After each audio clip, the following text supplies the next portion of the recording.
So Michael, I know when we started this journey about 4 years ago, is we wanted to sit down and we wanted to look at what was that end state that we were trying to drive to, right? And because of the nature of a project that it's continually going, is that we wanted to drive towards this continuous business cycle.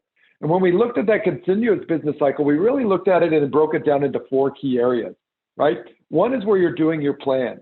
Then the next is where people are executing against that plan, doing the work. Then we're measuring what came out of that execution. And that execution allows us to pass that information to the measurement. We then want to compare that against the plan through our analysis phase. And then we want to start that cycle again where we can adjust our plan. And so we're continually doing that. So in a traditional, this is happening really at the end of our project. And at that point, it's really too late to make any changes. And so this is where we wanted to drive to have this done on a monthly basis. So why don't you tell us a little bit about some of the items that you were part of your goals to get during the planning phase, the execution phase, the measurement phase, and the analysis phase? Absolutely. So as mentioned, we were in a very reactive state and we had to change that mentality, to a proactive approach to our projects.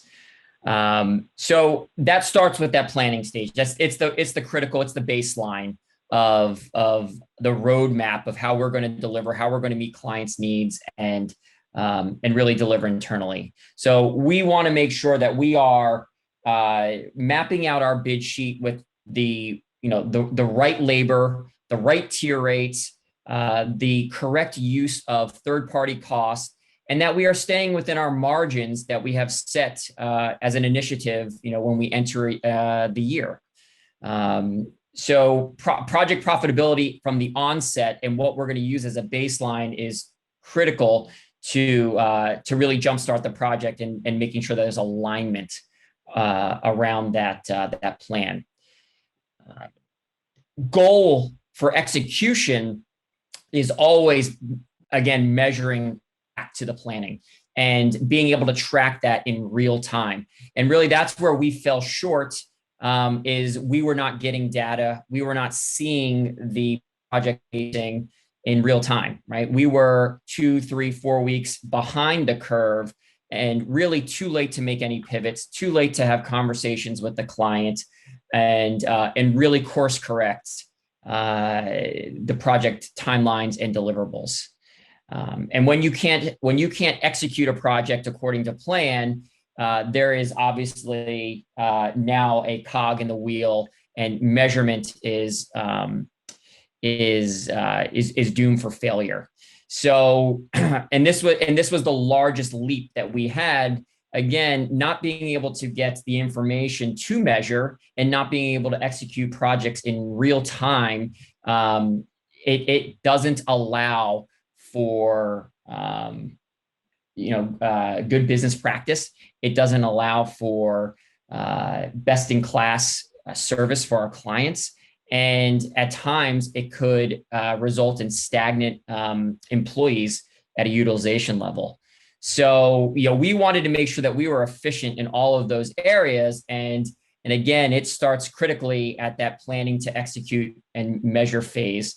And then finally, as we wrap and are able to analyze a project, sunset, as we call it at Envoy, and really